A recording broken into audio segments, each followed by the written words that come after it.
This is an updated version of a video I made a year ago. In this video, I will discuss not only what burner credit cards are and why they are needed, I will also give you a quick start guide so you can start using them within minutes of finishing this video.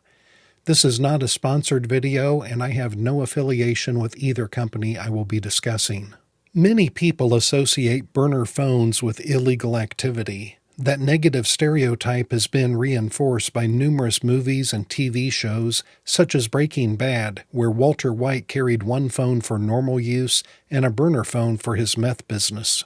But what is a burner credit card, and more importantly, why do you need one? I am Dr. John Padfield, an engineer turned state representative turned business professor, and this is Business Reform, where we discuss issues at the intersection of business, technology, and society. Every time you use your credit card or debit card, either in person or online, you are giving a lot of information to multiple parties. First, you are sharing your credit or debit card number with a company who may store that information with or without your consent. That information is then vulnerable to being stolen in a data breach, and I have done numerous videos on the hundreds of millions of people who have had their personal information, including credit and debit card numbers, stolen via corporate data breaches. These 3 data breaches and many more all occurred since I made the original version of this video last July. Second, in addition to the risk of your data being stolen in a data breach, if you have ever used your credit or debit card and a store loyalty card on the same purchase, or you used your credit card to make an online purchase from a particular store, they have probably already linked your credit card to your loyalty card or your name and home address, so they know exactly who you are whenever you use that card again. Likewise, if you use a credit card at a self-checkout that uses facial recognition, the store has probably linked your face to your credit card. And even if you have never signed up for a loyalty card, there are data brokers like Axiom, Experian, and Oracle who, using just your credit card number, can look up and sell your name, email, phone number, and tons of other information about you to the store where you used your credit card. Once the store knows who you are, they may even sell details of what you purchased back to the data broker. That is what it means when you see, quote, "We may share data with our business partners" in a store's privacy policy. But in addition to giving credit card information to the seller, you are also giving information about your purchase to your bank or credit card company. That data includes the seller's name and location, the date and time of your purchase, the amount you spent, and the merchant category code. Merchant category codes are 4-digit numbers assigned to businesses by credit card networks to classify the types of goods and services they provide. So credit card companies can see not only exactly when and where you are spending money, but also how frequently and how much you are spending on different categories of items, such as purchases from grocery stores, liquor stores, gas stations, hotels, etc. And what do they do with all that data? Sometimes they sell it to the NSA, and sometimes they simply give it to the FBI without the FBI even having to get a warrant or subpoena. As always, links to all my sources can be found in the description of this video. But the main thing they do is sell your data to marketers and data brokers. A May 2020 headline in Fast Company reads, "Credit card companies are tracking shoppers like never before, inside the next phase of surveillance capitalism." The subtitle reads, "In the battle between data brokers and privacy advocates, the latest front is the credit card." If you are not familiar with the term surveillance capitalism, it is a term coined by a Harvard Business School professor in 2014 to describe how corporations are mining users' information to predict and shape their behavior. That is why I frequently talk about the twin threats to our privacy being government surveillance, what many people refer to as Big Brother, and surveillance capitalism, which are the corporations who are sometimes referred to as Little Brothers. But for now, let's take a quick look at the evolution of how people buy things, starting in 1957, the year before Bank Americard issued the first revolving credit card to 60,000 customers in Fresno, California. In the pre-credit card era, life was simple. Customers would give cash or a check to the store, and the store would give products to the customer. Few, if any, records were kept about who bought what. This system had several pros and cons. It required people to either write a check or to carry large sums of money with them to make a major purchase. It also required people to have the money to buy something rather than buying it on credit and making payments over time. This limited how much a person could spend, which in the long run was usually good for the consumer but bad for the business, who might want to sell the customer more than the customer could afford. In the early credit card era, a customer would pay for purchases with a credit card, and the credit card company would pay the store and then send monthly bills to the customer for all their purchases and a fee for the interest on their outstanding balance. This is how most people probably think credit cards work today, but there has been a change in this relationship over the past few years.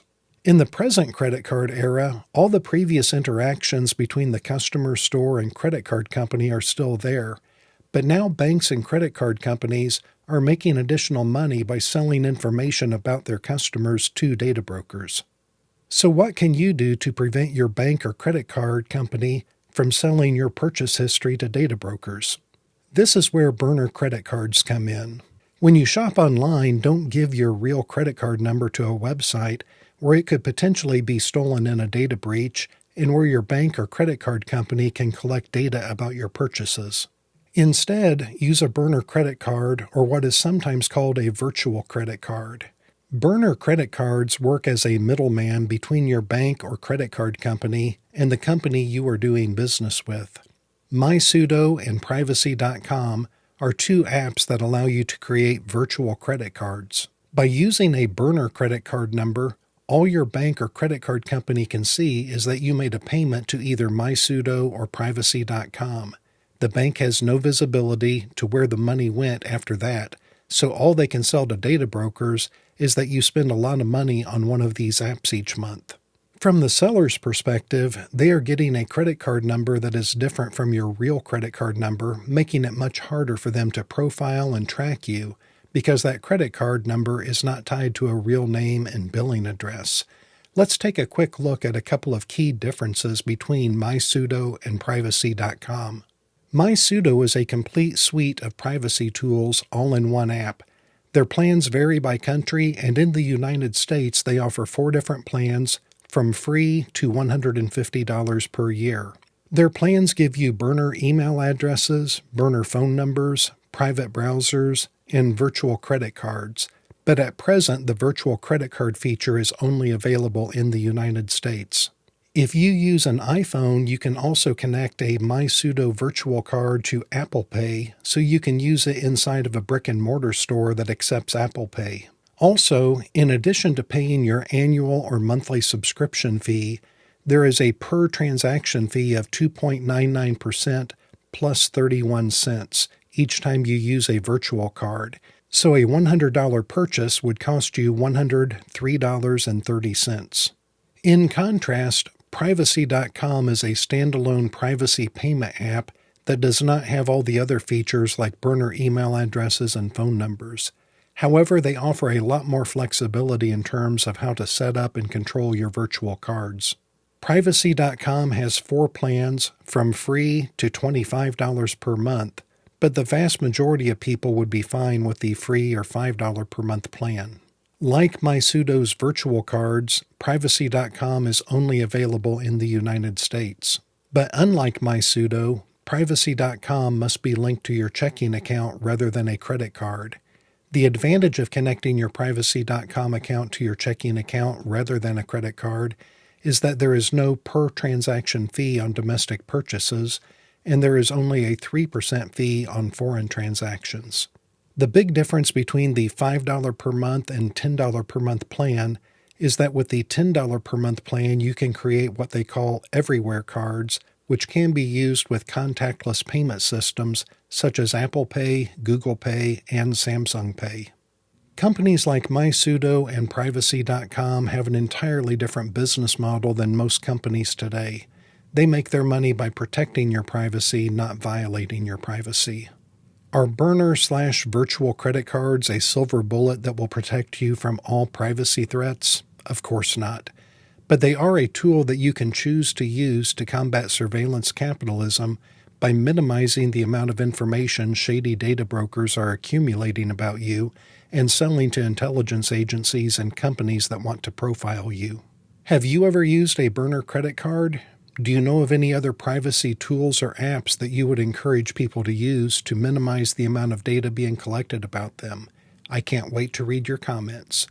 Also, just a couple of quick announcements. My Brushfires of Freedom tour kicks off on July 17th, 2025 in Knoxville, Tennessee, followed by a July 19th event in Fairfax, Virginia. All these events are free, and you can visit brushfirestour.com for more details. Also, if you are going to be in the Atlanta area over Labor Day weekend, I will be speaking at the Electronic Frontiers Forum track at DragonCon on August 29th and 30th. And finally, be sure to subscribe so you don't miss my upcoming videos on the history of electronic surveillance, a couple of videos on how to protect your privacy, and my upcoming video on Palantir. Thank you for watching.